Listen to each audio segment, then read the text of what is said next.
Apa tips parenting yang jarang diketahui orang tua? Permainan Cilukba dapat mengubah dunia. Namanya Molly Wright, dia membahas hubungan orang tua dan balita sangat penting bagi perkembangan sehat anak. 1. Otak anak dapat tumbuh dengan cepat selama beberapa tahun pertama kehidupan, bahkan mencapai 90% dari otak orang dewasa ketika mencapai usia 7 tahun. Jadi sudah jelas bukan fokus di tumbuh kembang anak di usia ini sangat penting.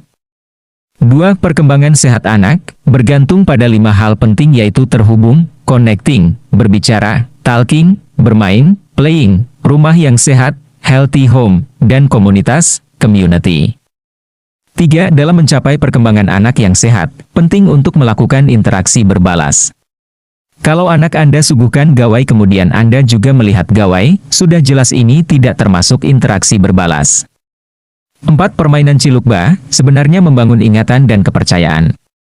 5. Ketika orang tua berbicara dengan anak, bermain, dan membuatnya tertawa, selain membangun dan memperkuat hubungan dan kesehatan mental. Ini juga mengajarkan anak beberapa keterampilan hidup utama. Seperti berteman, mengikuti ujian, mendapatkan pekerjaan, dan memulai keluarga sendiri. 6. Molly juga menjelaskan bagaimana ketika hubungan dan interaksi itu dihentikan, terutama ketika orang tua sibuk oleh gawai, hal itu mengurangi kemampuan orang tua untuk membentuk koneksi dengan anak.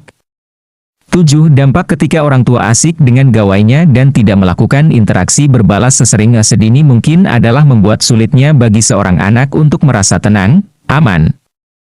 Belajar mempercayai siapapun dan dampak seumur hidup yang akan terjadi.